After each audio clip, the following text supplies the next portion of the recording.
Async event is just like the built-in Unity event, except it can call async methods and the invoke is awaitable. This can be used for any kind of event you'd like to await. Maybe it's a mission system for a card game. There might be some camera movement that you would want to await before starting a countdown, which again would have to finish before re-enabling the player's controls.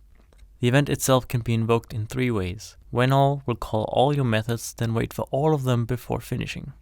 Sequence will call one method after another and finish once they've all run. Lastly, we have synchronous, which just runs your event synchronously, thus not awaiting anything at all. To use the event, simply click the plus icon, drag and drop your desired game object, then choose the method you want to call. It even supports synchronous methods as well as methods with parameters such as bool, component, string, etc.